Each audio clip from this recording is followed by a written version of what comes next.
You're listening to the Cantina Cast, your home for thought-provoking Star Wars talk. Join Albert and Chris in breaking down the latest news, trailers, movies, TV shows, games, books, and of course, your favorite characters from a galaxy far, far away.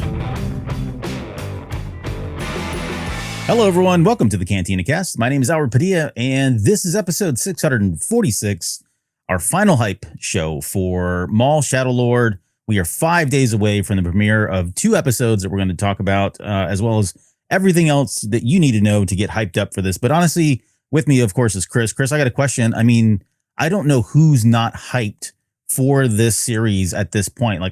It seems to be a series that everyone is going in with very, very high expectations and a positive attitude, which is something that has been sorely missed, I think, in Star Wars fandom here for quite some time. Yeah, if you're not hyped for this show already, then I have to question your fandom. But no, I give props to Lucasfilm for the marketing they've done so far to get us hyped for this TV show. They've given us crumbs when we asked for it. They've given us the big meal when we've asked for it, and they're continuing to drop little vignettes here and there that just get us that much more excited for the debut of this series, and I can't wait. I've been excited since it's been about a year now since the footage debuted at Celebration Japan. So I've been waiting for this for a while. So I'm stoked that we're just a few days away from being able to watch the first 2 episodes. Yeah, for sure. I 100% agree, and we'll talk about all that here. We're going to break down everything from what episodes you can expect. We'll get into a breakdown of the characters, the writers, some of the technical stuff that's going on. And we'll get into some predictions and some fun questions at the very end. So before we do all of that, I want to say, first off, thank you for everybody who joins us tonight on the live recording. We appreciate you guys being here. There's a number of folks already in the chat right now. Justin Huber, Mudhorn Station, One Up versus CPU, My Star Wars Guys, and a ton of other people that haven't said hello. Don't need to. But if you want, feel free to chime in there. We'll give you a shout out. Also want to say thank you to our Patreon members who fund this show and keep it on the air. We've got a new member. BA from BA is the newest member. They've joined the We Are All the Republic tier. And I want to say shout out to our now part of the tribe members. So that's Alex, Danny, Dante, Daz. I've got a Brad feeling, Jackson, Jacob, Josh, Mike Borda, Paisley, Rita Reborn, Sharkman Dan, Uncle Leon, and Will I Am. And then we have our Delusions of Grandeur members, which are top tiers. That's Now This Is Rod Racing, Steve, and Rob. Thank you guys so much. If you're interested in Patreon, you can go to cantinacast.com/Patreon. You can sign up there for as little as $2. We've got all kinds of exclusive episodes that are just for Patreon members. I'll talk about the one we've got coming up here this weekend because we're both excited about that.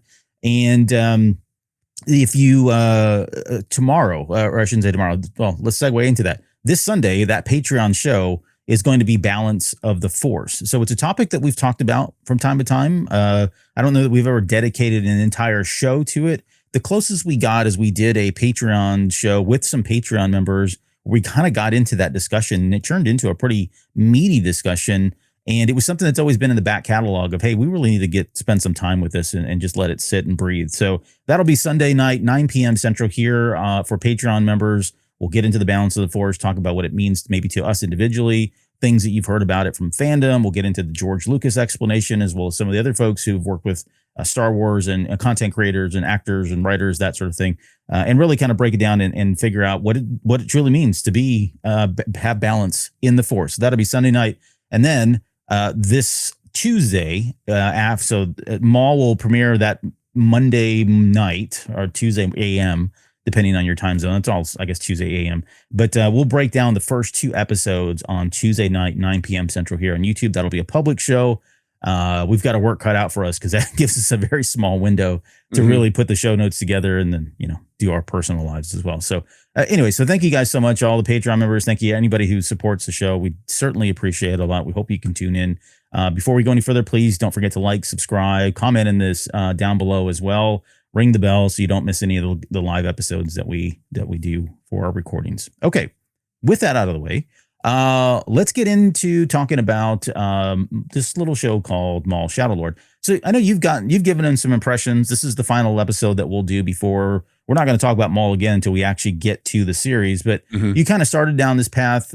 Just general interest right now. What are some of the things that you're really looking forward to? Whether it's the art design, the writing, the acting, the people that are coming back. Like, what is really what's really motivating you to watch this show and want to see it? So it's a couple of things. I can start with my first impression of ever seeing any footage of this show. Again, back in last April in Japan at Star Wars Celebration Japan, just how beautiful the animation is. Again, we've said this many times on other shows that have focused on Maul, Shadow Lord, how much more fluid the characters are moving, how the lightsabers move, how it's not like, normal lightsaber fights in like Clone Wars and Rebels. It's like, slash and hack and pause, something like that. It's very fluid. Like it was actually people up there. The fact that they're using matte paintings as background against that beautiful animation and how good it looks. That's one of the things that I'm excited for, as well as the story, because we know that between the end of Clone Wars, then he shows up in Rebels, and then we kind of have like a gap between the end of Rebels, and then we see him again in Solo. And then, of course, after Solo, we see him. No, we see him in Rebels, but I got my timeline mixed up. It's Clone Wars, Solo, then Rebels, where ultimately he meets his demise. That gap there is like, how did he become the head of Crimson Dawn, the largest, crime society in the Star Wars galaxy? That is kind of like what I want to see. From what it sounds like, the title and a lot of the information that we've been given and a lot of the scenes and from the trailers and vignettes and whatnot is that he's trying to make a name for himself. And, he has no loyalty to anyone, only himself. And so really the space that he fits now with the Empire ruling everything, there's no Jedi Order, there's really nothing else, is in the crime world. And so now I kind of want to see, how does he come from the last time we see him in Rebels to the crime boss that we see him in or as in Solo. Yeah. So those are the two big things that piques my interest. Obviously, there's other parts of the story. We have Devin, the Twi'lek Jedi. How is she going to play? Is she going to end up being Darth Talon? Stuff like that. But those 2 points that I mentioned previously, those are what really have me enthralled to watch this show. Yeah, I mean it's Star Wars first and foremost, right? So I'm excited just to see Star Wars on the small screen again. Number one, the people that are the creative folks behind this series have done some of the best Star Wars in my opinion. Like some of my most favorite pieces and stories from Star Wars come from this crew, right? Whether it's the cast, whether it's the technical people, the writers, directors, the producers. It's so this is all going to feel very familiar to me. I suspect that's going to be the case. I also am looking forward to filling in some of the holes that we have in Maul's storyline. He's such an intriguing character. I called him the cockroach of Star Wars. We've called him that for a number of years here on the show. But he is somebody who, given his short demise and quick exit at the end of Phantom Menace, it's amazing and still astounding to see that we were able to have a character that's so multi-layered in this sense. And when we get into talking about the character of Maul here in just a little bit, there was an article that came out here recently in Star Wars Insider with Sam Witwer talking about the character. And he really provides some really good insight into what we can expect from Maul. I know a lot of people are labeling him as kind of being, maybe not one dimensional, but just not having a lot of a runway to grow as a character. And yet when you read into what Sam Witwer is saying, there's actually some development here. Now he may regress in all that, right? But it looks like we are going to have some more character development, given more dimensions to his character in this series and some of the situations that he's placed in and some of the experiences that have impacted him that are making him this kind of a new character, a new version of Maul. So all of that is incredibly intriguing for me. But, as far as the art design, the art and the animation, I'd agree. Like, I hope this is the bar, right? I hope everything that supersedes this is as of this same quality. I love some of the older techniques, like you said, the matte painting too. We've talked about that on some of the shows. That's super exciting. But I mean, just in general, like, if there's any one thing that's drawing me to this show, I have to say it's Sam Witwer because of his portrayal as Darth Maul. I mean, he's done it so many times and he does it so well. And when you got somebody who's that vested in a character, I have really high expectations. My hype is pretty high right now for this series, and a lot of it is being driven just in hearing him speak about how much work they've done as a team in the last 2 years, and him name dropping all these people, like I said earlier, that I'm just I think are my heroes when it comes to telling Star Wars stories. I think we're being set up here for a really good show. I mean, fingers crossed. I hope it doesn't bomb or anything like that, but I just can't see it failing given the quality of the talent that's been collected here to put the series out. So, Sam Witwer was was at MegaCon Orlando a couple weekends ago, and he did a panel. And in that panel, he said that the creators of this show and himself took great care with this character, knowing that, like you mentioned, he may seem a little bit one-dimensional, and they wanted to try to expand on that because in reality, the way they see him is not like that. So he did mention that we're going to get to see sides of Maul from an emotional level that we haven't seen before in any type of media, whether it's Solo or obviously the majority of his visual media appearances have been in, Clone Wars and Rebels. But we haven't really seen an emotional range from him. It's always manipulation, anger, whatnot. But in this series, we're going to see more emotional range from the character Maul, and hopefully that will expand his character, allow his character to grow, because there's a lot to unpack there. We just haven't had an opportunity to do it. And I think this show is going to at least be the beginning of us being able to unpack the layers of Darth Maul or Maul. Or Maul, as he's known today. Yeah. Yep. The other thing I just want to quickly mention too is we're going to get into the origin really quickly about how this all kind of came to be. But one thing that was really neat that came out recently in some of the interviews was that you don't necessarily need to know a lot about Maul. You don't need to know about how things transpired during the Clone Wars. You don't need to know, where he ended up with, being freed and, from the, by Crimson Dawn, or not Crimson. Crimson Dawn. You don't need to know a lot of that stuff because they're going to introduce a lot of that at the beginning. So they're going to give him a proper introduction. I don't know how to take that. Like in some aspects, I wonder if it is going to be flashback. And so we're going to get scenes spliced together. Maybe somebody's recalling his tale, or maybe it's him talking to someone, but it feels like they are going to do that. And I think it's actually a good thing because, I mean, people that are listening to this podcast or here tonight or watching the YouTube channel, whatever, we all are pretty familiar with what happened with Maul, but the general public does not know. They may have heard inklings that he came back at some point. Spider Maul was kind of a big deal. It made kind of main media press there at the time. But beyond that, a lot of the other stuff that's happened since then has not really surfaced. And so their last memory of Darth Maul was him being cut in half, presumably dead. And, suddenly here he is popping up. The same kind of thing happened when we got Solo. I don't know that enough people really were scratching their head. I think that a lot of folks maybe just didn't understand the timeline or whatever else. But the same thing happened then. We had a lot of folks going like, wait a minute, isn't that the guy that died? That devil guy that died? Sliced in half. And so they didn't really do a whole lot to explain at the time. But if you're going to do a series of 10 episodes, right, it feels like this. Yes, you have to have some kind of a formal reintroduction of the character. I'm excited to see what that looks like. I hope they get creative. I hope it's not just a flashback or something really tropey like that. Right. But I do hope that they do get a little creative in how they reintroduce his character and get everybody up to speed on where he is, because I think that is going to be important for a series like this.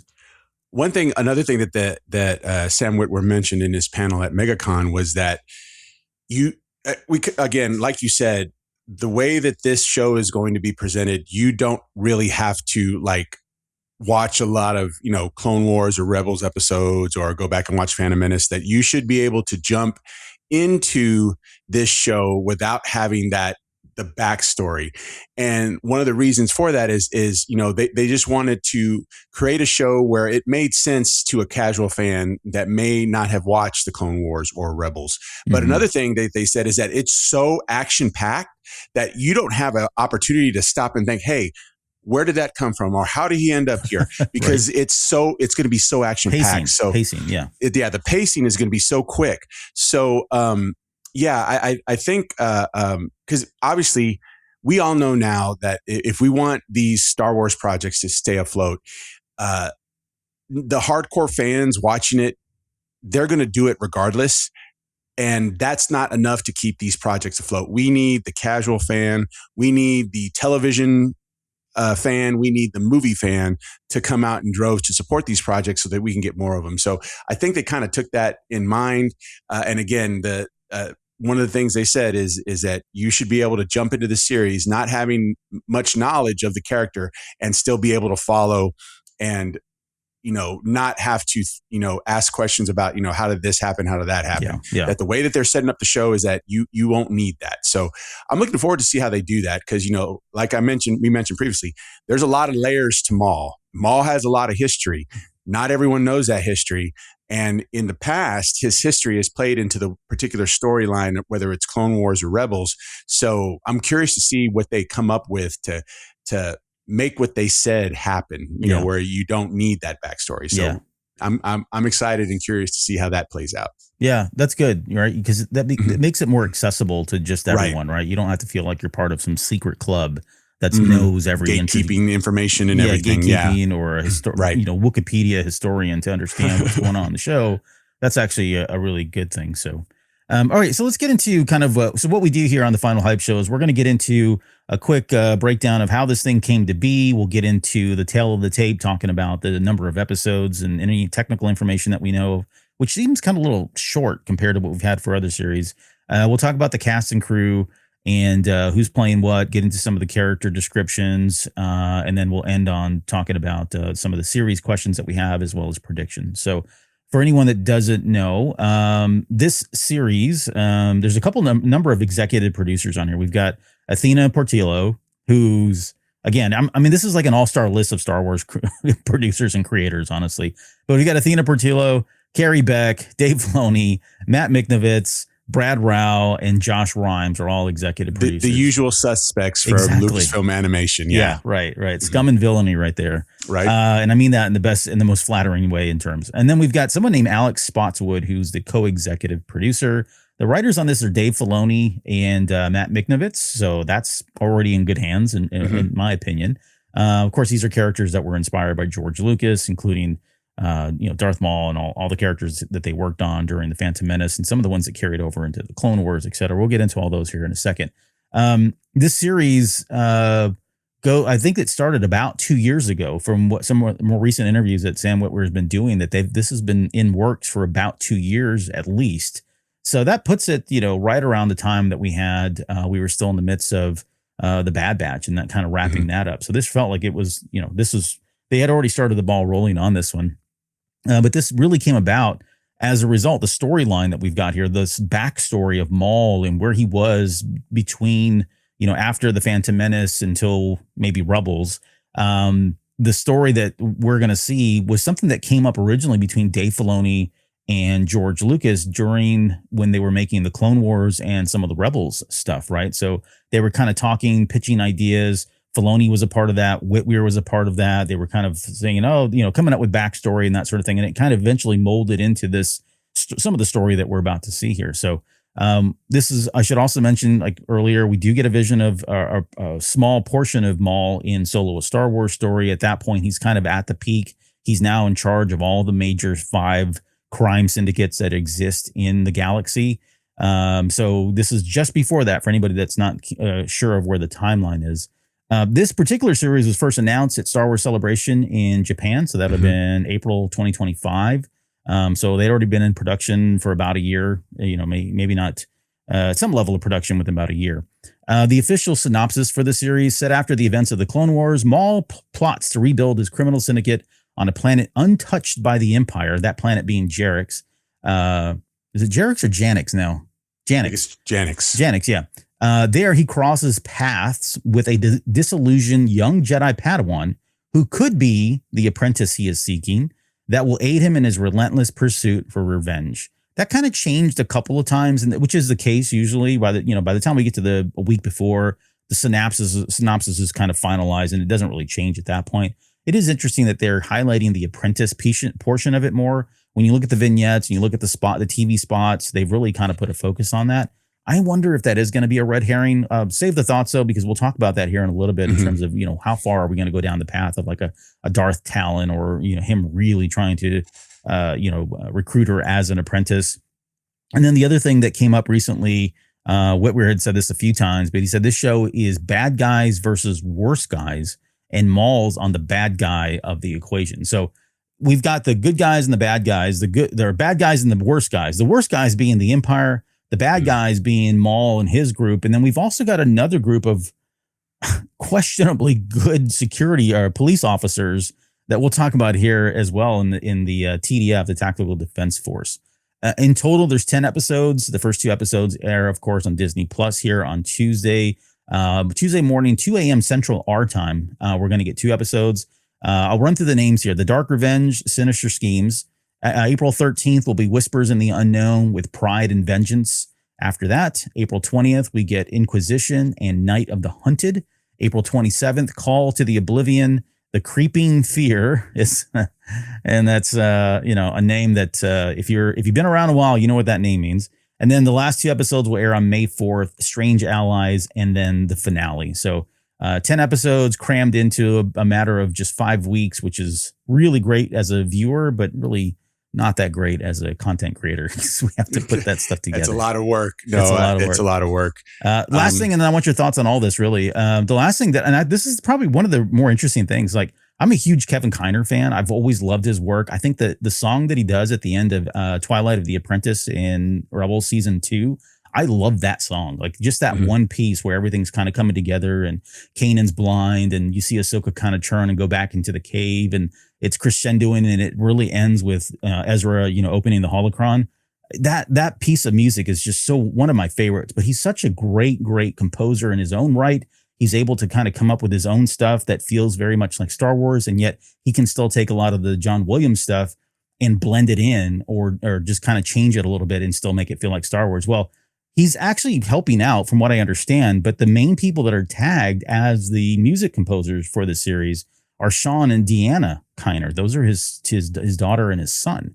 So, and I think Sean's done some other work already, but this is I may be wrong, but this might be the first time that I think Deanna's actually done anything with this series. So I love the fact that, Clone Wars, Rebels, I think even Resistance, and now we've got this one. The Kiners, some level of Kiners are involved in the music. So that's going to bode well for me. That's very Lucasfilm animation. They're keeping it in the family. Exactly. Yeah. But anything you want to add to the synopsis or the number of episodes or anything else on the music there before we get into the cast or the some of the questions here? Yeah, the synopsis to me is like they're setting up Maul to try to be like the anti-hero, which I kind of have mixed feelings about that because, Maul is genuinely bad. And I know they're saying he's part of the bad guy faction going against the worst guys who, would be the Empire and the Inquisitors. But like I said, it's like they're trying to paint him as an anti-hero. And no, I want to see Maul just being a bad dude. And so we'll see how it comes out. I don't think that's how the story is going to end up. But yeah, don't even give that impression. Just, Maul is a killer, and he looks out for only himself. So let's keep it like that. And then it's kind of like, then we have to choose between the lesser of two evils, versus someone becoming anti-heroic or an anti-hero, but, still has heroic tendencies. That's just not Maul for me. But that's, like I said, it's just a synopsis, a high-level synopsis, so it might not play out that way. I just don't like the way that they're kind of painting it there, that he's the anti-hero. Yeah. And then in regards to the we've talked about this, the scheduling and how they're releasing. It's still something that wrecks my mind is like, why are they doing this? There has to be a reason, because this breaks like two, standard Disney Plus Star Wars show rules. Again, releasing midnight Pacific and then having it on a Monday. Normally it's like Tuesdays at like maybe 6 p.m. Pacific. At least that's how it's been for the last few shows, like Kenobi, Bad Batch, Ahsoka. So there has to be a reason, and I think it has, because it ends on May 4th. Maybe something's coming on May 4th, or maybe they want to get this out of the way so they can focus on Mandalorian and Grogu. I don't know, but it's something that has been bugging me ever since this schedule has been announced. As far as the naming of the episodes, I think it's adequate. I'm curious to see what episode 8 is going to be about, the creeping fear. Again, like as Albert said, if you've been around the Star Wars block as long as we have, you know where that comes from. And then there's Strange Allies. Yeah. And that has me curious. Finale is just generic, right? Right. It's that one episode 9 before the finale, Strange Allies. What does that mean? So I'm curious to see when it comes to those episodes 8 and 9. Those are going to be the crux of the show. I want to see what is behind those episodes. Yeah. So when we get to the very end of this, we talk about the Razor Crest moment, meaning like a prediction that's so kind of wild and out there that you really can't predict it. I'll tie it into Strange Allies. I'll tie my prediction into Strange Allies. My Razor Crest moment will tie into that title because just like you, I locked in on that and I thought, where did that what? And then suddenly my brain I started jumping through all kind of mental gymnastics to make this thing happen. So I'm going to will it into existence. But okay, so let's talk about the characters themselves. So of course we've got Maul, right?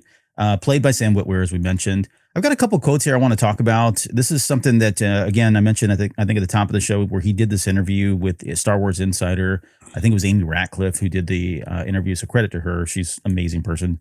But he's talking about Maul here. And the first quote is, he's confused and a little apprehensive. We pick up after the Clone Wars, the Empire is taken over and Maul's reassessing everything. That makes sense, right? The whole galaxy is trying to reassess everything. There's been a complete switch of power. There's now a vacuum that exists because you don't have the Empire there. You've got groups that are starting to surface up, rising to power, whether it's the Hutts, the crime syndicates. Everybody's trying to get a piece of the pie because the Republic's gone, while at the same time you've got the dark shadow of the Empire still looming over their heads. He says he's trying to build a new power base, but he's not good at delegating. He doesn't trust many people. In the context of that quote is him saying that Darth Maul is someone who we're going to see him take matters into his own hands. When you think of like a traditional crime boss, they have their minions, they have the lackeys, they send them out and do all the dirty work and they kind of stay hidden. Think more like, the Kingpin, right? From Marvel, Daredevil's in my mind. That's generally what happens. But you got Maul, who is so used to being in the trenches and so used to doing the legwork, no pun intended, doing the legwork that we're going to see shades of that for him. I think over time, I'd like to see him try to distance himself from that, like really try to start understanding and working as a true crime boss and allowing his lackeys to do the work. And so he can stay hidden in the shadows. I think he has to, especially if the Empire is going to be on his scent at some point. But yeah, him not trusting many people. The only person that we know for a fact that he is going to trust, they've said explicitly, is going to be Rook Kast, which is the Mandalorian. She's been loyal to him forever. I mean, ever since the Clone Wars. So she's never left him by his side. We'll get into the other two characters here as well. But I mean, I think where do you think you put him, as far as reassessing the Empire? Is he trying to lay low? Do you think he's trying to invite a fight from the Empire? Because if there's any one person that's fueled by revenge, it's Darth Maul, right? He's got this long hatred for Kenobi. It drives him almost to the very existence and all the way to the very end of this. But he's got a bone to pick with Palpatine, especially with what happened to him and the fact that Palpatine killed his brother, aka also his apprentice. I wonder if he is trying to invite, a conflict with the Empire. Yeah, I think he is.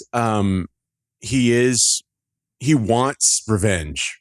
I mean, that has been the crux of his life since Naboo, right? He wants revenge against Kenobi. He wants revenge against Palpatine for feeling abandoned, for him abandoning him more or less. He wants his revenge. He wants to take on the Empire. I think he does want to go out and attempt to take out Palpatine, but he can't do it in his current situation.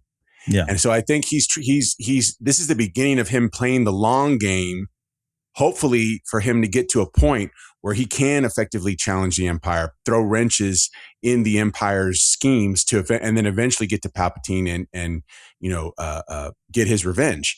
I do think that he doesn't trust anyone because, with the exception of maybe a handful of people, Rookcast, Savage Opress, everyone has betrayed him. So that's why he's just not trusty. So I'm curious to see, again, based on what Sam said at MegaCon, that we're going to see a more a wider range of emotion coming from Maul. I'm curious to see how these new characters play into his circle of trust. We talk about Devin, the Twi'lek Jedi that he wants to bring in as his apprentice. The other two, who were the other two? Icarus and Scorn. How does he feel about them? We obviously see him in the vignettes and in the trailer fighting by his side, but how does he truly feel about them? So I'm curious to see how that grows with this show. Yeah. There's some of the other quotes here. And this is where we get into these new dimensions, these new layers of Darth Maul. Sam's talking about, he says he learned that people have valuable points of view, and unlike Palpatine, he needs to hear bad news sometimes in order to become the Shadow Lord, in the context of that quote. And this is where he gets into this whole thing about, and I think this is probably where I think you'll feel a little bit better. He's talking about, if Palpatine is is evil, if he had a scale, Palpatine's a 10. I think he says Vader is like a 9.98, and that 0.2% is unless you're Luke Skywalker, right? He's just a bad guy. Right, exactly. But that we get a Maul here who's somewhere in the 8.5. Still really horrible. Still a bad guy. I don't know that we're going to paint him as an anti-hero, although I have that as a question down below. But he's still going to be doing bad things because he is an 8.5. But if we get somebody who is more open to hearing people's points of view and becomes more trusting, those are the things that I've always said. Palpatine's kind of the exception, but someone trying to take power or rise to a level of power to take on something like the Empire, you're not going to do it by being a 10 unless you're Palpatine. You're not going to do it unless you're a 9.98 unless you're Vader.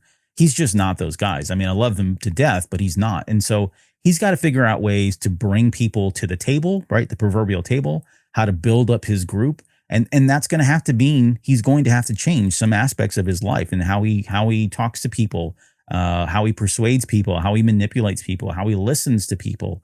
I think at one point in one of the interviews, they mentioned that there is one person that he actually does listen to. Like, he takes advice and acts on it in this series. And that's going to be Rookcast, right? He trusts her that much that he's going to do that. So that's a level of growth for the character.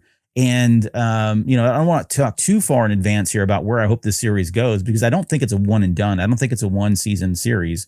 I think it's probably a 3-season series if I had to put some money on it.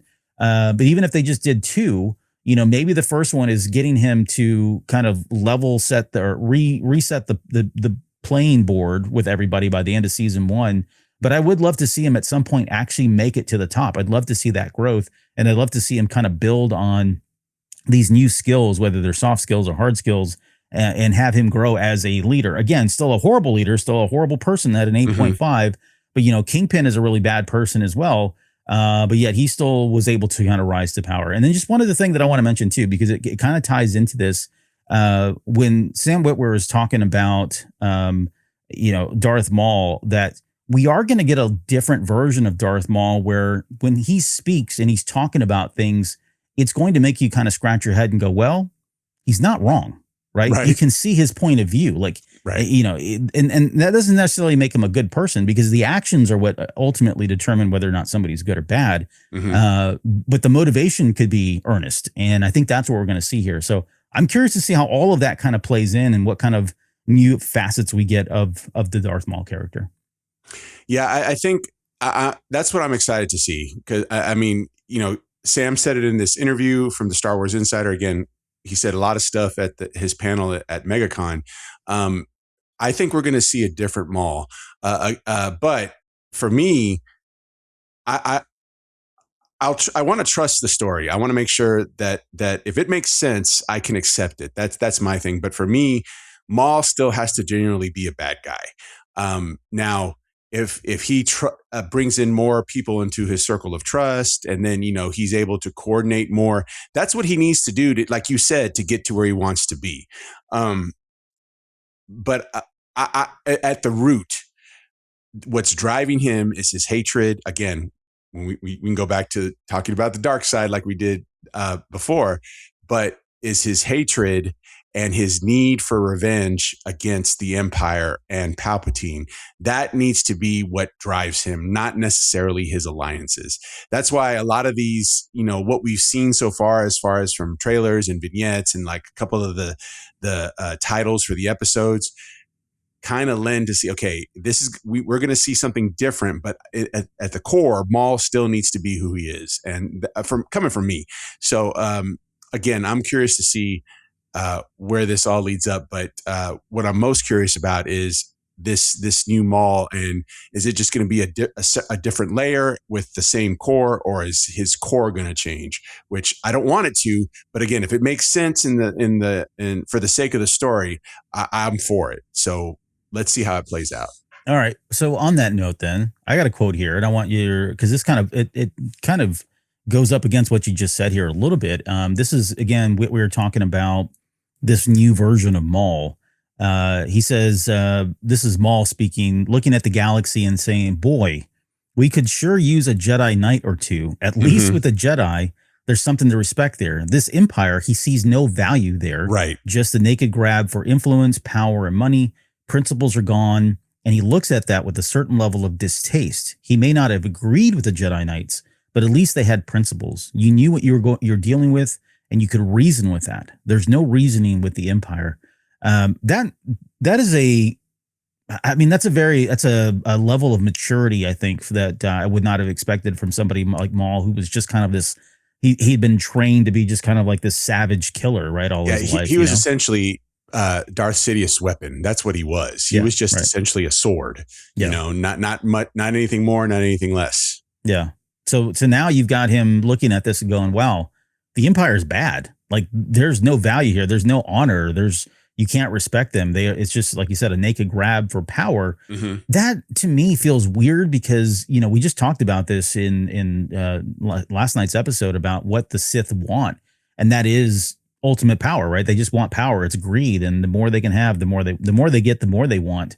And yet he's looking at this and going, that's not the right way to do it, right? There's some principles there that he has that I think have come as a result of everything that's happened, right? Whether it's, being bested by Kenobi, going crazy, getting you legs, killing Kenobi's love interests, whether it was Savage being killed, being imprisoned by Palpatine, being tortured by Palpatine, being hunted across the galaxy. There's a lot of stuff that's happened, and it's showing him that he's now look at this and go, okay, maybe power isn't just the only thing that you need to have. And if you do, there's more noble way. There's an honorable way. I don't know if that's the right word for Maul, right? But you know what I'm saying? Like, there's something about that he's actually acknowledging now. I think it also goes, and this is just pure speculation on my part, but he was just a hired gun. He was essentially a sword for Darth Sidious. And once he outlived his usefulness, Sidious essentially said, okay, I'm done with you. Right. I think that from his point of view, how he was initially taught was you go out and take the power. You take what you want.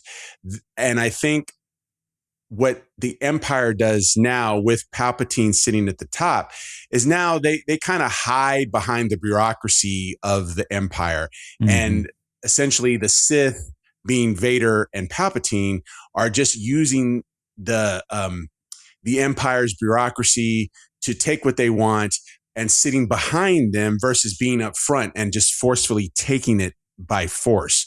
Yeah. I think that doesn't sit well with him because, again, the way he was taught was that you go out and you take what you want, right? Yeah, you don't rely on anyone else. I think that's where he sees the dishonor. I mean, what's honorable about a Sith, right? But the dishonor is because they're essentially they essentially have brainless lackeys in the Empire's bureaucracy going out and doing what they should be doing with their own hands. Yeah. I think that I want to hope that will come out at least a little bit for his to say. And then obviously, he's being hunted. He's being hunted by the Empire. Palpatine knows he still exists. And that's why, I assume we see this Inquisitor show up eventually in this show. He's being hunted. He's actually said it in a couple of the lines in the trailers that he's being hunted. Of course, you're going to hate these people. You're going to think that, you're without honor, especially because they're sending essentially what are, dark side lackeys in the Inquisitors, and Palpatine or Vader are not coming themselves to try to take him out. Yeah, and I think he sees that as not just dishonorable, but disrespectful. Yeah. Hey, I'm not a slouch. You can't send these force wielding lackeys to come and try to take me out. You need to come and take me out yourself. Yeah. Yeah. It's almost an insult to him to see these guys show up. Right. So he's going to have a bone to pick there. Although we know, we'll talk about who lives and who dies here a little bit as well. But, so on the same theme here, he does kind of reassure us that he is, quote, the same ruthless, dangerous figure in the new show. If you cross him, you're done. I think we've seen glimpses of that just in the trailers that we've already seen. And he still manipulates people, but he's drawn new lines that he will not cross. That's interesting to think about, right? That is interesting too. And that goes back to my, I don't want to say concern, but to my question is he, from the core, has he changed? Yeah. And I'm of the belief that his core needs to remain the same. But again, and if it makes sense and it fits the story, I'll support it. Right. I just I'm curious to see how it plays out. Really, that's really what, because this is new for Maul. This is where that's the part where he says there are new behaviors that might make a viewer think he kind of has a point. Mm-hmm. Again, there's nothing wrong with that. There's nothing wrong with saying a character has a point. It's what they do. It's the actions and the behaviors that follow that determine whether or not we have Maul, the same person, versus someone who's turned over a new leaf. And I don't think they're going to cross that with this series. So I think they'll stay true to his character in that regard. Okay, just a couple more here. He said he's learning how to say things in ways people can hear. So this is in reference to, when he pitched the idea to Ahsoka to join him back at season 5 of the Clone Wars. Do you remember that? He was trying to recruit her. He says he, wants to go kill his, you go kill your old master. And Ahsoka turns around and is like, that's my best friend. Like, you can't, she was insulted by the fact that he didn't even acknowledge Anakin as somebody more than just, quote, his old master. And so from that's the context of the quote. So, how he approaches Devin may be a little bit different here, right? He may have a little bit more kid gloves. I think he's still going to be manipulative in his words and what he's trying to do, his true intent, but he might be a little bit more savvy. He might have a better game, if you will, in trying to recruit somebody rather than just taking being the blunt weapon that he is proverbially, right? Right. And look at, he's 0 for 2 trying to recruit apprentices. Well, no, I'll give him one out of 3 because he did have his brother, Savage, but that was almost a given. For apprentices that he tried to recruit on his own, he wasn't successful. So, you learn 1 of 4 actually. Yeah, who would be the 4th? Ezra later down the road. Ezra, that's right, Ezra. Duh. Like Yoda says, the greatest teacher failure is, and maybe he did learn from those failures of trying to recruit, Ezra, Ahsoka, and now Devin, or not Devin, but Ezra and Ahsoka, and come with a different technique trying to lure Devin as his apprentice. Yeah. He'll have a different approach on this. The last quote I hear is actually from Filoni. So all that has been Sam Witwer talking about it. Mm-hmm. This is actually from Dave Filoni, and this is another interesting one here. He says, I think people feel bad for Maul because he's so relatable. He makes mistakes. He's not perfect. He desires power, and then he gets toppled. That's relatable. We all probably feel like that when we have a low moment. He doesn't just deal with it. He just doesn't deal with it well. He keeps trying to attack his problems the same way. He can never really let go of his hatred or his anger. So, yeah, I think at his core, that's not going to change. nothing really changes for Maul. Like he stays consistent all the way through his lifespan, with arguably that last moment of his life, when after he's been bested by Kenobi and he's laying there in his arms and he suddenly has hope that Luke Skywalker is the chosen one, right? Mm-hmm. Other than that, like, and even then, that's probably just because he's bleeding out and he's dying or whatever, right? I don't know that he actually changed, but that way, and maybe I should say this too. Like, we did see him have he was very much grieving when Savage died, right? Because he did love him. As crazy as that may sound, I think we've talked about this in the show. I don't know if he felt it was true love or he would acknowledge that it was love, but based on his reaction and how close he felt, and especially with, him saying in this series that he's, living with that regret that he failed his brother, that he looks at this as a failure to his brother. Those are I think by and large, the character is going to continue to stay true. So no worries there. I mean, there are some things in here that, that make you think, have they really changed this character a lot? I don't think it is. I think we're going to just see the way he goes about it is maybe a little bit different, but the same intent and motivation, the selfishness is still going to be there. It's just being masked because he knows that's how he's going to have to do in order to get ahead and build this group up to go against the Empire. No, I would agree.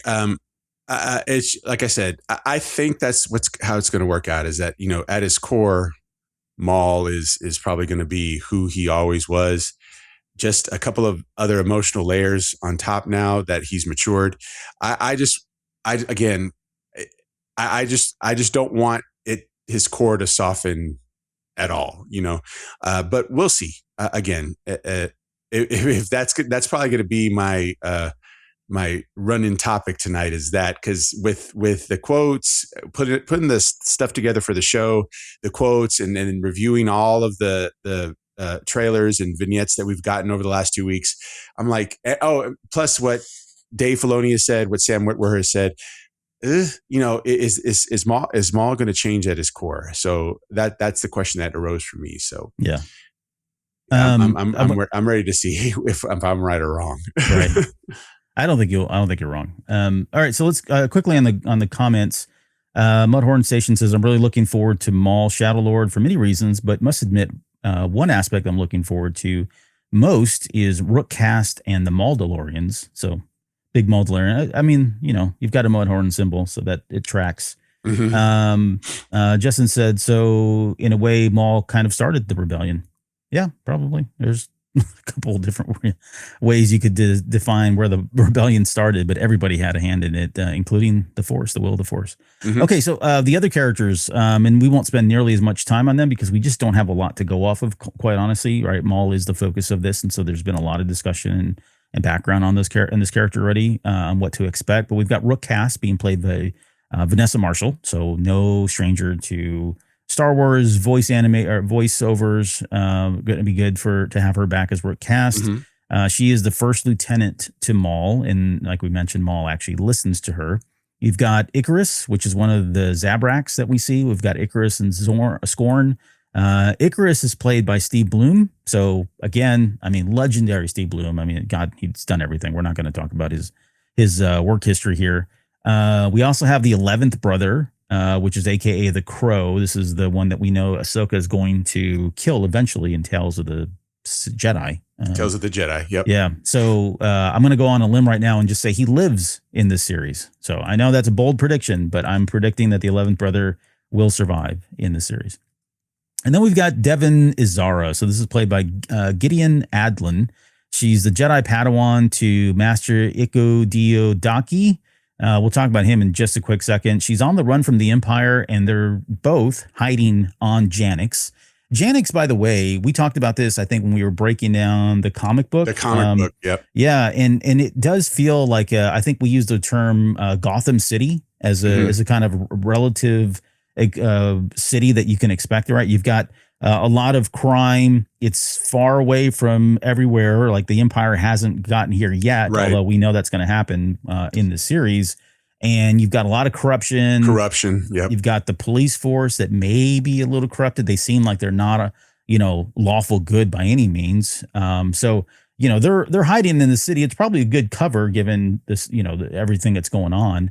But just more on Devin real quick. She's an adept fighter, but filled with angst. She's a teenage girl living in a world where she's trying to decipher right from wrong. That makes her very susceptible, in my opinion, to somebody like Maul coming in and trying to influence her, trying to turn her to at least, if not the dark side, at least get on his team to help him and see his plight of like, hey, as we've seen in the trailer, we're both, the enemy of my enemy is my enemy kind of thing, right? Or we have a common enemy, I should say. And so he's trying to sell this idea of joining him because together we can take down this empire who just wiped out all your friends and family, the Jedi Temple, those guys, the bad guys that did this. That's not me. In fact, I'm trying to kill them too. Like, it feels like it's a pretty good pitch. We'll see if she joins in there. And then lastly, and I'll get your thoughts on Devin Azara and kind of what you're looking forward here. But Miknovitz says Maul and Devin is one of the most important relationships in the series, and we're excited for fans to see it. This is not going to go the way you think it is. Those are infamous words now in Star Wars. In Star Wars, exactly. Whether it's Rian Johnson or Luke Skywalker saying it, or whoever else has already said it in the series, but it's not going to go the way you think it is. That line plays into my crazy theory at the very end. So I'm not going to spill that just yet. But I guess when you hear Devin Azara, I guess what are you thinking about there? What are you looking forward to? I mean, again, it's not a whole lot, but we know that she is a young Padawan, still very susceptible and impressionable. So they use the term Padawan, which makes me think that, like Caleb Dune, aka Kanan Jarrus, that she actually began her training on the way up to Jedi knighthood in the temple, right? Because they use the term Padawan. They really didn't, like we talk about, like Ezra or like Luke Skywalker being trained outside of the temple, with the order being gone. They never really use that term Padawan. So she has some of that, I guess, the core teachings of the Jedi Order, having started her training in the temple. But now things have changed. Now she has she's essentially, still being taught the ropes by a Jedi master. They're on the run. They're being hunted. It's not trying to use the Force to do the right thing. It's use the Force for survival, which may in turn allow herself, even though she's been told you can't trust Maul. Maul will never be your ally, right? Mm-hmm. She is using her instincts of survival to say, well, true, but we have the same goal. Maybe we should start working with him. And of course, that opens the door for, potentially to become an apprentice, potentially fall into the dark side. So I want to, what I'm looking for from Devin is the mindset of being a Jedi Padawan who had your training started at the temple before Order 66. You've gone through the horror of Order 66. You've lived a life on the run because you're being hunted. I want to see what her mindset is now. And how does she live day to day, knowing that potentially around a corner there could be an Inquisitor ready to take your life. Yeah. So I'm curious to see how they wrote this character, how the Gideon Alden is going to play this character, and I'm curious to see what the dynamic is going to be with Maul. And is she going to accept it? Is she just going to use him as a tool like Sidious did? How is this all going to play out? And then, of course, we talked about this when we first started. When we broke down the trailers, is the master Echo Daodaki. Where is he going to end up? Mm-hmm. We saw a clip it was a vignette where he was already separated from Devin, and so something is going to happen there, and I'm curious to see, where does that Jedi end up at the end of all of it? Yeah. So there's a lot of questions there. Yep. Okay, let's move on to quickly. We talked about him, Master Io Diodaki. So this is played by Dennis Haybert, That's AKA awesome. The Allstate guy. If you know who I'm talking about, he's been in other stuff, but I always see him like, oh, that's the Allstate dude. He's got the really, really deep voice. Yep. But he's Devin's current Jedi Master. well, we'll talk about who lives and who dies, but I have him on my death watch. I don't think he makes it out of this series. Same here. Yeah. And then we get to Brander Lawson, who is a character that is, at the forefront of the comic book. So we know him pretty well, you and I, and anybody that's listened to our breakdown. I think that was a Patreon exclusive where we broke down that first episode. Maybe not. I don't remember now. But Brander Lawson is played by Wagner Moura. He is the captain of the Tactical Defense Force, the TDF, which is, again, the police essentially there on Janix. It doesn't seem like everybody's on the up and up there. It seems kind of corrupted. Think of again, Gotham City and, people there, Gotham police being intrigued by money, that sort of thing. So, we'll see where he is. He seems like he is a good person, but we know for a fact he is kind of a maverick. Like he doesn't care if people, if he's reprimanded for what he does kind of thing. We got some of that in that first issue.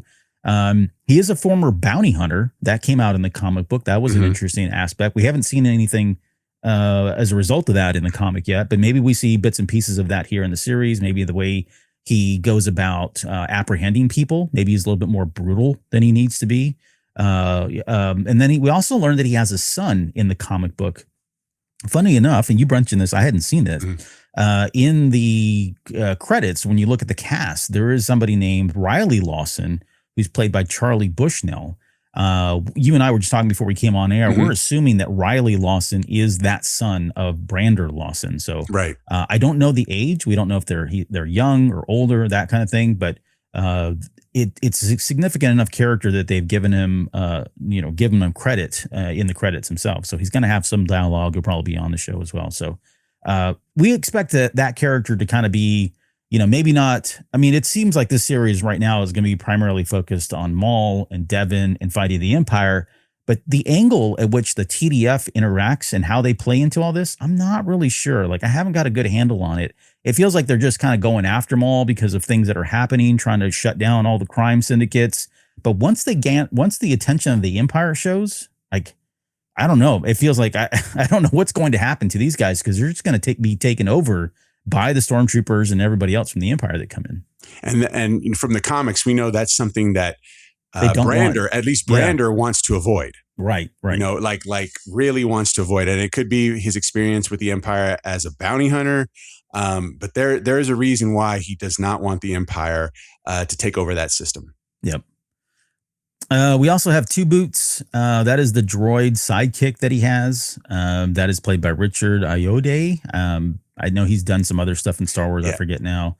He had other voices. I always recognize him as Moss from the British comedy The IT Crowd. Oh yeah, you mentioned that. I forgot about that. So he's very funny in that show. So from what we've read in the comics from Two Boots, he sounds like even more comedical K2SO. So I'm looking forward to see how he plays this character. Yeah, and that would be nice. Like, I think we need some a little bit of brevity there, and doesn't need to be comical. We don't need slapstick, but if we have like the dry humor of like a K2SO or even some funny bits, I think it still keeps it in that animation realm and still keeps it a little bit more lighthearted. We don't need everything super dark in Star Wars, although I don't mind that either. But okay, that's Two Boots. Spybot, tell me about this one, because this was somebody that they've not really talked about, but I know you'd saw something. I think it was at one of the conventions that you went to here recently. Yeah.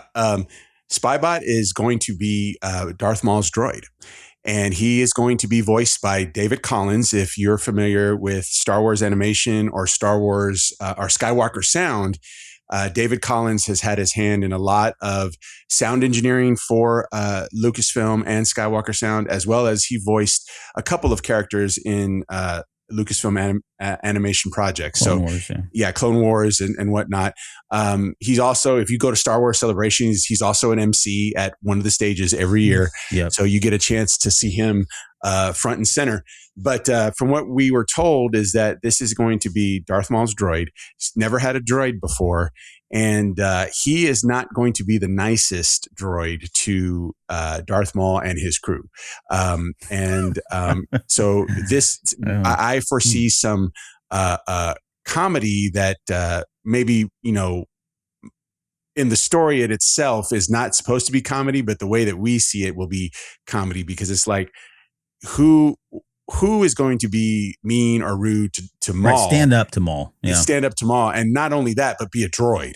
You know, so we're gonna see some of that. And again, that the name is Spybot, and a very curious name for a droid. So yeah, looking forward to see what this character is and how they're gonna play out. Yep. We also got Luti Vario, played by Chris Diamantopoulos. I didn't know this. You had mentioned he does a voiceover in the Invincible series over on Amazon. Yeah, he voices Donald. So if you're familiar with the character Donald from Invincible, he voices that character, and he's voicing Luti Vario.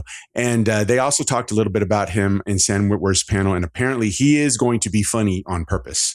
So he's kind of like a lighten the mood kind of guy. Right. Not quite Jar Jar-ish, but he's going to play that role in this show. There's not much else known about him. Okay. And then last, maybe certainly not least, but Marok, which is the the Inquisitor that we see in Star Wars, the Ahsoka series. There's a lot of theories. I think we had the same theory when that series came out, that he's been long dead. So I think the only question is, if you're not familiar with Marok, again, he's an Inquisitor, but I think the big question is whether or not he is alive in this series, or if he's still just some kind of a conjured Night Sister spirit zombie thing, right? So that'd be pretty cool to if we get something there, we get some more explanation into what's going on with that guy. Okay. I'm curious to see because we know his story, but I'm curious to see, what more of a backstory he has, and like his, how does he get from being alive and then still being dead and reanimated? I want to know how it goes from point A to point B with that guy. Yeah. And this series may not lend itself to as an opportunity to do that. There's part of me that wants to keep the intrigue there as well. But so, if he dies and comes back in the series, that'd be pretty cool, but who knows? Okay, so let's talk quickly. I know we're still got some time here, but I want to talk about kind of some of the series questions. So these are questions that I threw together for us to kind of just extend the dialogue about what we're hoping to see in the series. But question number one, will we see Maul portrayed as an anti-hero, and do you want to see Maul as an anti? I know you've already answered this, but officially on the record, what's your answer? I don't. I want to. Okay, let me take that back. So, do I want to see him have the attitude and the emotions of an anti-hero? Mm-hmm. I do not. Okay. I want to see if he does something heroic, it has to be because it benefits him. I don't want him to just be an anti-hero and be heroic for heroic's sake. I want him to actually still be who Maul is, driven by rage, driven by hate, driven by pain, to get his revenge on those that have, run afoul of him. Yeah. Okay. I would say the same thing. Like, it's a slippery slope, right? Like, if you think about this, and I'm just going to paint a scenario, I'm not saying this is something that I'm predicting or, I expect to happen. But if you had an instance where you had the Empire doing something really awful, and maybe they're doing something really awful to Indara or Indara, Devon. Gosh, I'm thinking of Acolyte, Devon, or anybody else. And Maul steps in and does the right thing again for his own gain, own purposes. There's a part of me that that's going to feel like, yeah, that's exactly right. The Empire deserves exactly that, to be brutally killed by Maul because of what they were about to do. Right. That's where I feel like, okay, you suddenly start sympathizing with the character. I mean, not sympathize with the character, but you certainly start feeling that the character is portraying heroic moments, even though the motive is not the same. You know what I mean? Like he's right. Or maybe acquiring a moral compass of some kind. Yeah, exactly. Yeah. And I don't think he's going to go there, but I can see them at least doing that in the series, giving them these moments to kind of pull you in, from just a purely creative perspective, right? To kind of pull you in and feel like, oh yeah, he's a good guy. And then they're going to just turn around on us and say, nope, he really is still the bad guy. You've just been duped, right? This has just been one big rope-a-dope kind of thing. So that's where I feel like I'm a little conflicted. I'm with you though. I don't necessarily need to see him as a true anti-hero. I'd like to see. I'm fine with him doing anti-hero type stuff, so long as it's against the Empire, and so long as that I still understand where the motive is, and that his true gain is for himself because of something awful like revenge. Mm-hmm. That way I would be okay with. But I don't suspect that he's going to be suddenly a hero by any means. At least by our definition. How much Maul? Sorry, how much Maul? Okay, the Dark. We hope we see a lot of Maul. Well, hopefully, I hope we get a lot of Maul. How much of the Lucas Maul / Darth Talon story do you think we're going to see? Now, I want to say we don't have a lot of information about this, to be honest. What I was about to say, yeah, there's not a lot out there. We just know that it was, he liked that idea. I don't even know how much of the legend stuff, he was trying to adopt. But I think just at its core concept of Maul trying to take on an apprentice, it being a Twi'lek, do you think we're going to see, maybe this is the question, do you think we'll actually see Devon become like a apprentice, truly turn to the dark side and forsake her training as a Jedi Padawan? So I want to say yes, but I want to throw a caveat in there saying that I don't think we're going to see full blown black and red tattoo and being named Darth Talon. Yeah. I think we'll see that's season 2. And I don't think we're going to see it happen in this season. I think we could, if we see it happen, it'll be in seasons that follow. I think what I would like to see is the groundwork. So she's still by the end of the series, depending on what the status is of her master, that she still considers herself a Jedi or a Padawan following the light side of the Force, but she has Maul in the back of her mind, and already, if they've worked together, maybe it's starting to build that level of trust, regardless of what Maul's background is, and maybe starting to see his point of view. You know what I mean? Because, they did mention, Filoni did say, or Whitwer, I don't remember who said that, we're going to see certain situations from Maul's point of view and be like, you know what? He's right. Maybe that is in her head as well. And it starts to get her to come around to seeing his point of view, which would eventually lead her to the dark side in his apprentice. But I don't think we'll see it in this season. And when it happens, I don't think we're going to see Darth. We're not going to hear the name Darth Talon. We're not going to see red and black tattoos. It's just going to be her following him. I think that's as far as we'll get. Yeah. And you could get into the technicality of we're not going to get a Darth anything because he's not even a Sith. He's not even a Sith Lord technically anymore. Right. Right. So that won't happen. Do we get her, becoming an ally with him by the end of the series, that eventually maybe into like a season 2, season 3, she suddenly becomes, more of a full-fledged dark side user, corrupt and starting to become corrupt and evil, have evil tendencies and doing evil acts and duties. Maybe if that continues on to season 2 and season 3, I don't think she's going to do this. I think they're going to lead us on for a number of episodes. They're going to start leaning that way. But I think the light is still going to be there for her. I think at the end of the day, especially, I think I'll have a better sense of where she goes once we hear her talk and we get to understand like her demeanor and all that. That's still out for me. But I think by the end of the series, I think she's going to have a moment where she has already committed to helping him, right? Even against her master's, will. Her master tells her don't do this just because he's on, he's got the same enemy doesn't make him a good person or somebody that we need to ally with or someone that we can trust. I think she's still going to go against that because it's weird that they focus in on the teenage angst of it all. If there's anything that, and I can speak from experience here, as most of us can, that teenagers, right, they have a natural sense to rebel against, what's their parents, especially, right, or their masters. And so I think she probably falls into some of that, right? The angst drives her to kind of rebel and maybe align with Maul. But similar to Ezra, I don't think she has it in her heart. She's not necessarily an evil person. She has no reason to be evil, outside of the Empire, killing the Jedi Order. So I think she'll I think she'll turn around. I think she'll come to realize this is not the way it should have gone. My master was right. He's probably dead now at this point in the series. And so she's going to have to turn away from that. So whether or not she makes it out of the series, I'll talk about that here a little bit when we get to Death Watch. But I think they're going to lead us. They're going to try to lead us on thinking that she's going to do that. I will say this, though. I think there will be an apprentice at the end of the series, which plays into, I keep teasing my Razor Crest moment. I'll get to that here in just a little bit. Okay. So the question of will Devin turn to the dark side was up. I say no. I don't think she's going to do it. What about you?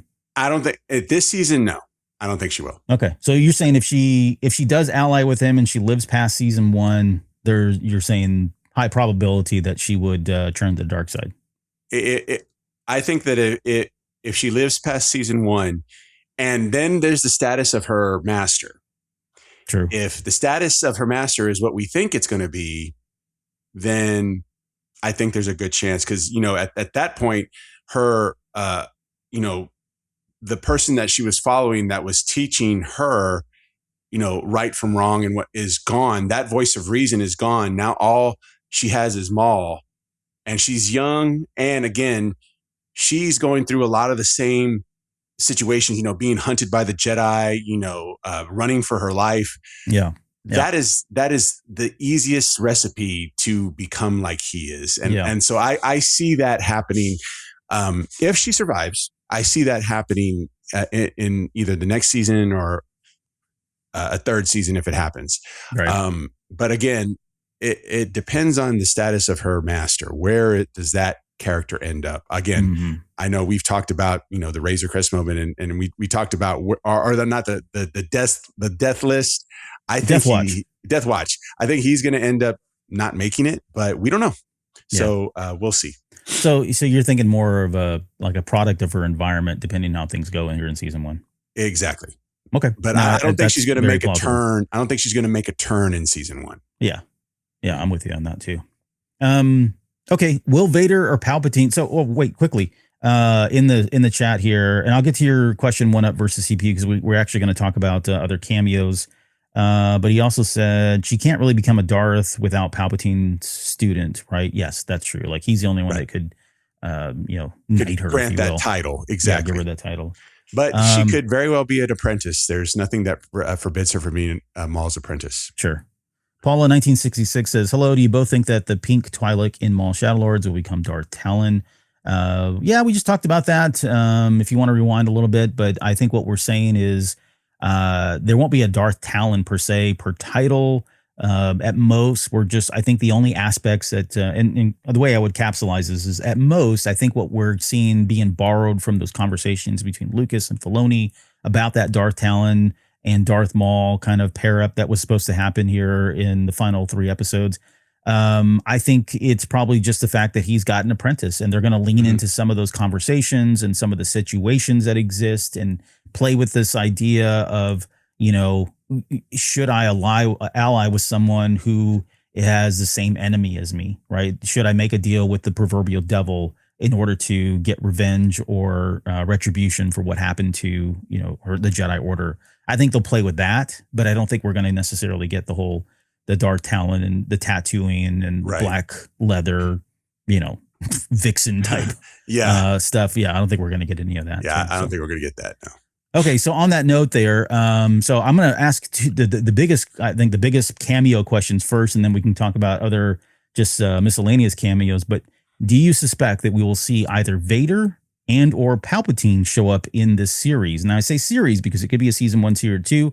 Let's just leave it to season 1 for now, and then maybe you can talk about what you think for anything else beyond that. I think we might. I don't want to say we will. And if we do, it's not going to be the entire character itself. I think if we see Vader or hear Vader, see Palpatine or hear Palpatine, it's going to be a transmission, a hologram. I think that's what we'll see. Season 1, though. Now, again, if we have season 2 or 3, I think for sure we're going to see one of them. And actually, I think for sure we'll see Vader. But again, I don't think they're going to make a full cameo in season 1. I think we could see them as a transmission or a hologram. Yeah. But not them like in person or them cutting over to a scene like on a Star Destroyer or something like that. I don't think we're going to see that. I think we'll see a transmission or a hologram. Okay. I'm going to say, so I'll talk about Palpatine first. you think about Palpatine, you think about what was said during Star Wars Rebels, right? Filoni talked a lot about when they made that decision to bring Palpatine into the show and have him actually be there. Once he shows up, somebody has to die. Like that is like the purest evil. He's like a legendary, iconic character. Things are going to go really bad when Palpatine shows up. It's just inevitable. And so I don't think that Palpatine's going to show up in this season, right? They've already painted Janix as being really far away from the long arm of the Empire, at least when we start off. I think Palpatine, if we do see him, I'm with you. It's going to be a hologram subtype thing or whatever. I don't even think we'll get that. I think they'll save him if they want to for like a season 2 or season 3, if it makes sense to go there. Vader, though, although wait, let me say this one other thing. Palpatine, though, has, if you remember in the Clone Wars, when he found out that Darth Maul was still alive, he made it a point to go there and confront him directly. Like he took it upon himself to go, and that's when he kills Savage Opress, and that's when he imprisons him and says, he's using the Force lightning and says, I'm not going to kill you. I've got other plans for you, which is pure torture in that one Citadel thing that he was trapped in, right? So Palpatine knows about Darth Maul, and he's already made an effort once to show up in person and do something that now he's now in charge of the Galactic Empire. He's got a lot of duties, he's real busy. He's got a lot of paper on his desk. So maybe he doesn't have the time to go deal with Maul. So that could still not happen. But Vader is an interesting one because there's a part of me that just wants to fanboy and think about a Vader versus Darth Maul fight and what that would look like. We know Vader is absolutely terrified. I'm sorry, Vader. We know Maul is absolutely terrified of Vader by the time we get to Rebels. So they have some kind of confrontation. Something in my mind, anyways. I'm not saying that's canon, but in my mind, they had an altercation and it didn't go well for Darth Maul. Whether that was at the very end when he toppled his Crimson Empire at that point, or maybe there was something else that goes on, but he's spooked. I mean, he sees Vader as just an absolute ghost and doesn't want anything to do with him, which is kind of crazy to think about when you think about Darth Maul. So, if Vader does show up, I think it needs to be something that happens at the finale of season 1, right? I don't want to start teasing that he's going to be here within a couple of episodes or anything like that. I think it has to culminate in that. And maybe that's our big cliffhanger is we don't know the fate of Darth Maul, or we don't know the fate of, whatever. I mean, we know the fate of him, but it still can be suspenseful. So I guess let me say that. So Palpatine, no. Vader, I'm going to say no. Like I want it to happen, but I'm going to say no, he doesn't show up in season 1. So that's just a guess. So anybody else that you would like to see cameo? One Up versus CPU had a question in the chat. He says, are Ahsoka and Ventress going to show up? So maybe do you think those two will show up? And then do you think, or is there anyone else that you would want to see show up as a cameo? Or maybe it's just someone that, maybe not necessarily you want to see, but you think may show up in a cameo? If we talk about like heroic characters, like Ahsoka, I guess by now, Ventress is now an anti-hero based off what we've seen from Tales of the Underworld or Tales of the Sith. No, Tales of the Underworld. She is now the anti-hero, which I understand now. I don't want to see any of those characters show up. For me, if they showed up, it would just kind of make a mess of the objectives that these particular groups of characters are trying to achieve. Where the TDF and what was his name? Brandon Lawson. Yeah, Lawson trying to capture Maul, and then Maul trying to essentially evade capture himself from the Empire and building his crime empire. The Devin trying to essentially stay alive when, here comes the Empire with the Inquisitors. I think if you threw Ahsoka or Ventress in there, it would just gum everything up. Because those are 3 big arcs in this story that we're going to have to resolve. I don't know where a heroic character would fit into that. Now, that being said, keep in mind, Ahsoka at this point is still kind of, flowing in the wind, right? Not a Jedi, right? Well, and she's also laying low right now. Exactly. She does not want to be found. Exactly. if they cross paths in that type of scenario where they don't want to be found, and again, it makes sense from a story perspective, I'm okay with it. But to come in and we know lightsabers blazing, I don't think that's needed. So for me, I would initially I would say no. I wouldn't want to see a cameo of those characters in this show. Let Maul stand on his own, right? Yeah. But again, if it makes sense, because Ahsoka's laying low, Devin, Maul, they're laying low on the run. That makes sense. I can accept that. But from a heroic standpoint, lightsabers blazing, nah. Let Maul stand on his own. Yeah, I'm with you. Like, I don't know that we're going to get a lot of cameos in this series. I mean, most series we don't. We like to think about it, and it's fun to talk about. But to be honest, truth is, we don't really see a lot. I think over time we do. When you look at the Rebels series, over time we had like Tarkin show up, we had Lando Calrissian show up, we had Leia show up. I mean, all that kind of makes sense. In this particular moment, because the Jedi are laying low, they don't want to be found, right?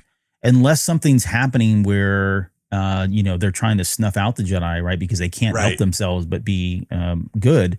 And even then, I would say, you've got two Jedi that are there now present, and they're the likely ones that are going to show up to do something. I just can't see any of the heroic people showing up. I think it's more likely that we would see some of the Empire people show up, maybe. And this is, I don't know.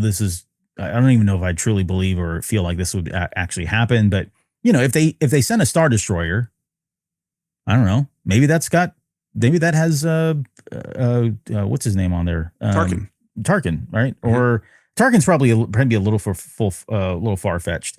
But maybe there's Thrawn. He could be there. He may not be as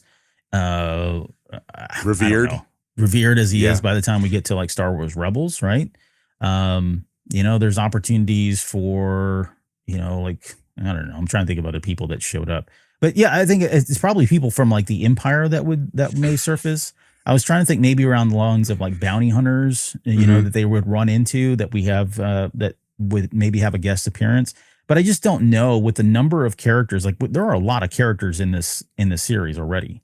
I just didn't know that they're going to have enough time to really introduce another cameo or bring in a cameo character, make it make sense, make it feel like it's not shoehorned in there for popularity or for fan service kind of thing. Well, okay. So I heard this back in Star Wars Celebration in Chicago in 2019. Dave Filoni's nickname? Wolf? No.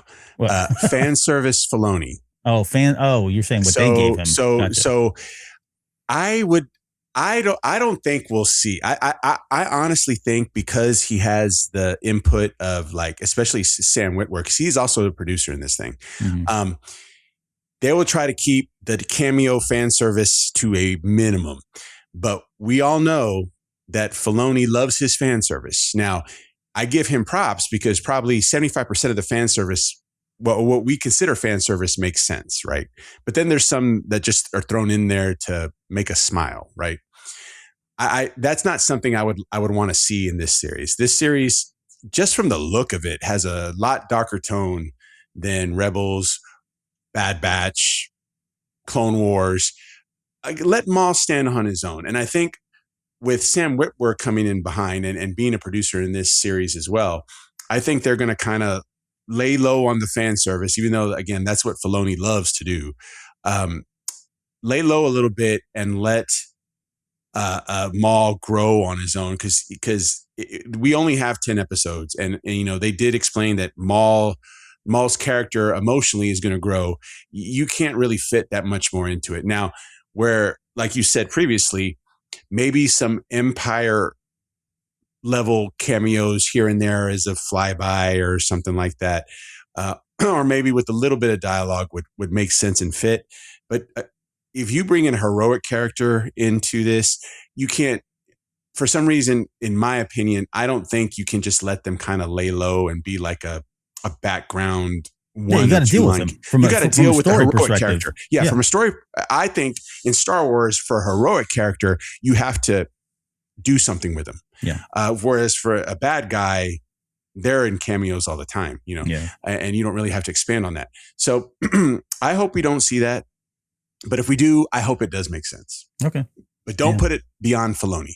Yeah. I think there's always a chance with him. I would agree there. But I think he's done a pretty good job of making it make sense for most of the time. For most of the time. I agree with you. Yeah.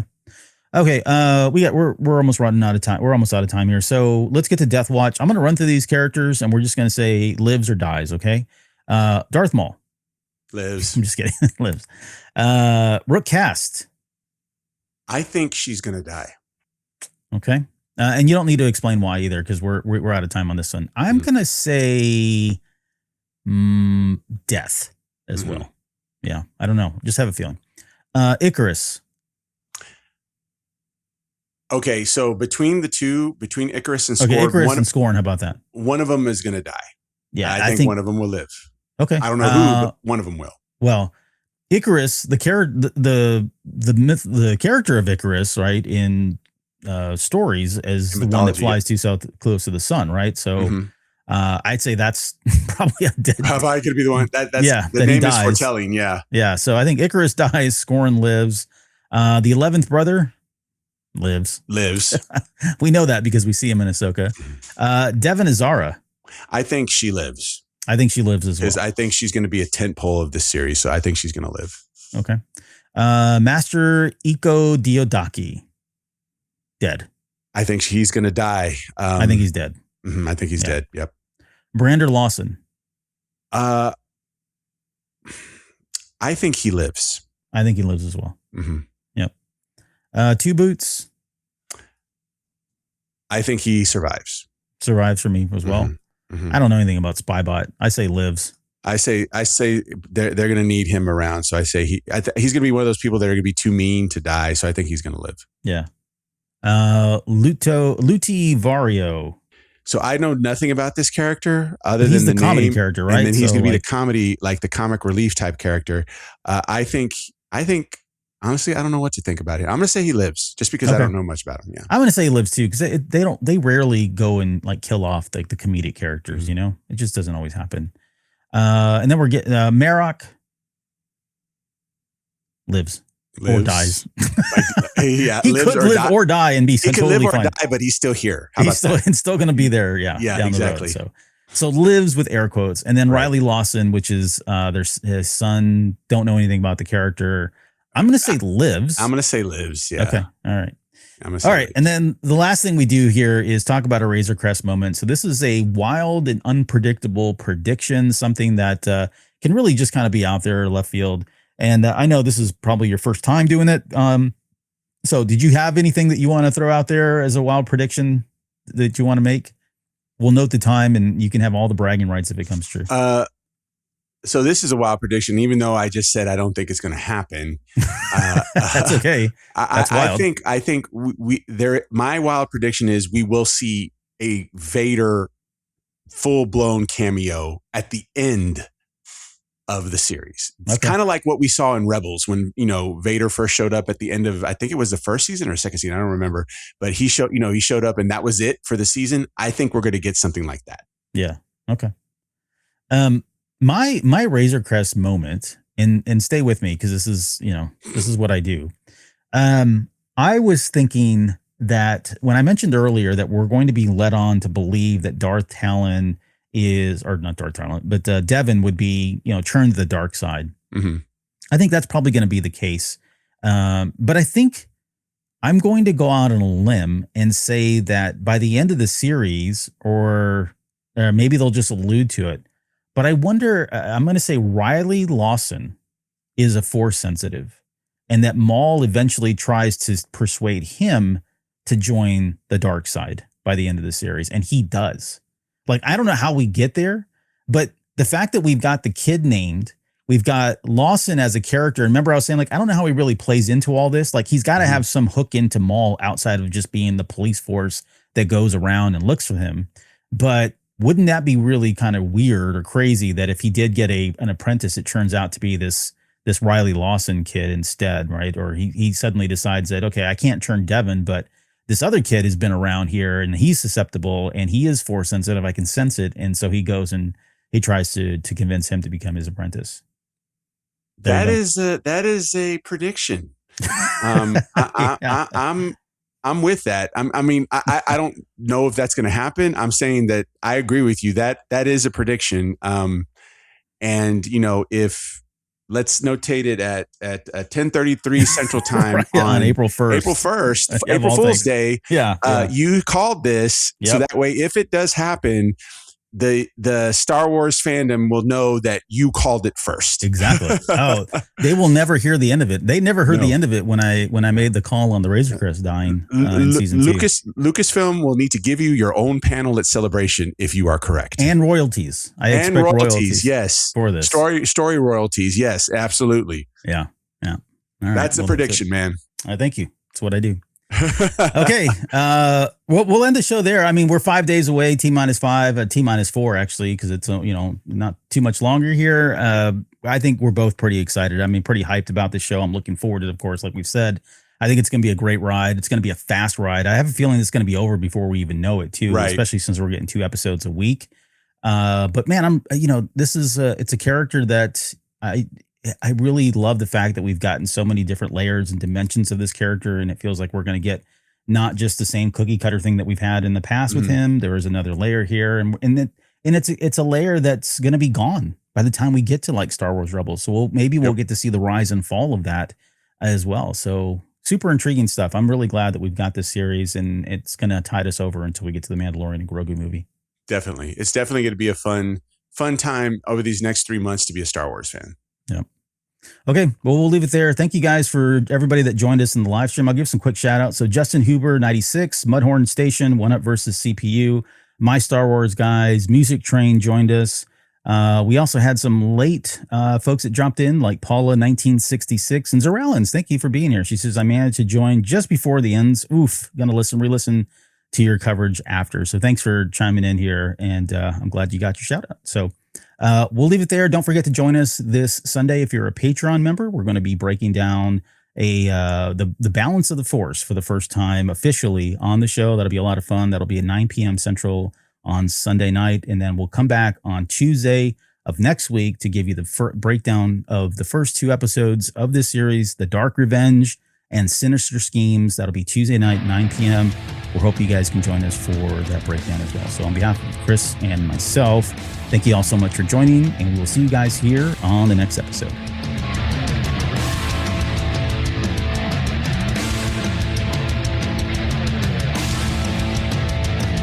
You're still listening? Wow, that's amazing. Well, I'm here to give you the disclaimer. Normally we do a big, long, drawn-out disclaimer thing saying what's what and who's what and all that other stuff, but I think you guys kind of know that Lucasfilm and Disney have no affiliation with us at all, and we have none with them. We talk about Star Wars, which is their property and all that other good, fun stuff, but I think you can tell which is our stuff and which is their stuff. If you can't, well, then send a lawyer to send an email to me, and I'll be glad to chat with them. Other than that, you know what's what, so that's your disclaimer.